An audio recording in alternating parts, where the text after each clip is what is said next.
ప్రభాస్ అభిమానులు తెలుగు సినీ పరిశ్రమ pan India audience ఎప్పుడెప్పుడా అని ఎదురు చూస్తూ ఉన్న రాజాసాబ్ ట్రైలర్ రిలీజ్ అయింది. రెబల్ స్టార్ కెరియర్ లో తొలిసారి హారర్ కామెడీ మూవీలో నటిస్తూ ఉన్నాడు ప్రభాస్. అందుకే భారీ అంచనాలు. రిలీజ్ ఎప్పుడా అని ఎదురు చూపులు. వచ్చే సంక్రాంతికి రాజాసాబ్ వస్తున్నాడు. అయితే దసరా పండగకి ట్రైలర్ రిలీజ్ చేసి సర్ప్రైజ్ చేశాడు రెబల్. స్టార్ హీరోలు భయపడటం ఉండదు. అందులోనూ ప్రభాస్ లాంటి రెబల్ స్టార్ భయపడటం ఎప్పుడైనా చూసారా? కనీసం ఊహించారా? కానీ దర్శకుడు మారుతి ఈ పని చేశాడు.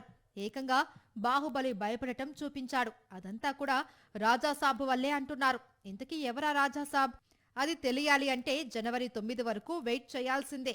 సంక్రాంతి సీజన్ వచ్చే వరకు ఆగాల్సిందే. రాజాసాబ్ చిత్రాన్ని horror comedy specialist Maruti direct చేశాడు. కొన్నేళ్ల క్రితం టాలీవుడ్ లో ప్రేమ కథా చిత్రం అనే హారర్ కామెడీ మూవీతో ట్రెండ్ సెట్ చేశాడు మారుతి. ఆ తర్వాత ఇదే జానర్ లో వందల చిత్రాలు వచ్చాయి. ఇప్పుడు తనకు బాగా పట్టున్న జానర్ లో తీసి పాన్ ఇండియా మేకర్ గా మారాడు మారుతి. దాదాపు 500 కోట్ల బడ్జెట్ తో రాజాసాబ్ నిర్మాణం జరుపుకుంది. గత ఏడాది కల్కి రిలీజ్ తర్వాత ప్రభాస్ నటించిన మూవీ ఇది. ఇందులో హీరోయిన్ గా నిధి అగర్వాల్, మాలవిక మోహనన్ నటిస్తున్నారు. ముఖ్య పాత్రలో సంజయ్ దత్ కనిపిస్తున్నాడు. ఇప్పటికే టాకీ పార్ట్ కంప్లీట్ అయింది. సాంగ్స్ మాత్రమే మూవీలో బ్యాలెన్స్ ఉన్నాయి. వాటిని చిత్రీకరించి సంక్రాంతి పండగకి ఘనంగా మూవీని రిలీజ్ చేయబోతున్నాడు మారుతి.